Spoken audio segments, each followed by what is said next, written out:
Ang inuman kaninyo. Maana ako sa kanino. Dito tuginan sa Ebanghelyo sumala ni Lucas. Himayaw ko ikaw, Ginoo.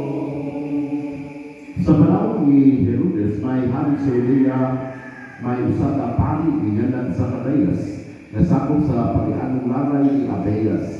Isabel ang ngalan sa iyang asawa, na sakop sa usa ka pag-anong banay. Sila duha nagprintalay ng kinabuhi at ubangon sa Diyos o nagduman pag-ayo sa tanang sugo o palaot sa Ginoo. Wala sila'y anak kay dili man makapanganak si Isabel o siya o si Zacarias tigulang na kaayo. Usa ka adlaw ni anak nagtuman si Zacarias sa iyang katungdanan pagkapari at ubangan sa Dios diha sa bahin sa pagalagan na ang iyang angkulong adlaw-adlaw. Sumala sa batas na gisunod sa mga pari, napili siya pinagi sa lipa pagsulog sa senso dito sa halaran. Busa, gisunod sa templo sa Ginoo, samtang apo ang panon ang mga tao dito sa gawa sa kanya ang gisulog ang insenso. Unya, usa ka ang sa Ginoo ipakita na niya, nagtindo ang anghel sa tuo sa halaran, din gisulog ang insenso. Sa pagkita ni Zacarias sa anghel na libong nahandok siya, apan, giinan siya ni sa anghel, ayaw hanap sa Zacarias, ginuog sa Diyos ang imong pag-ampo o ang imong asawa nga si Isabel, wala o lalaki. Ngan siya kuwan. Pinagkataon niya, magbaya ka kung maglipay, ingon man ang uban.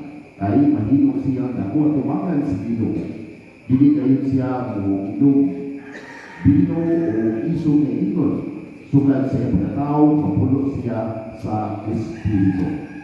Giinan ni Zacarias ang anghel kung saan man pag-ila na tinuod ang imong gisulti kanako, tigulang ako, tigulang mo sa akong asawa. Ang anghel nito ba? Ako si Gabriel na nagtitog at umangan sa Diyos na mao'y nagpadala kanako aron pagsulti sa pag-arong kanimo ni maayong balita. Apan, wala kang mabuo sa akong mensahe na matuman gayon ang hustong panahon. Kung tungod kay wala kang kabutuo, maamang ka. Dili ka kasuki hangtod sa adlaw na magtuman ang akong isaad kanimo. Pagkatapos sa iyang turno sa pag-alagad sulod sa templo, may mauli sa Zacarias sa ila. Wala kang dugay, nakapto sa iyang asawa nga si Isabel o wala kang biya sa balay sulod sa 5 ka bulan. Ngayon si Isabel, karon itapang na gayon kanako ang Ginoo niining pag-iha. Ikuha niya ang naghatag kanako kaulawan at ubangan sa mga tao. Ang Ebanghelyo sa Ginoo.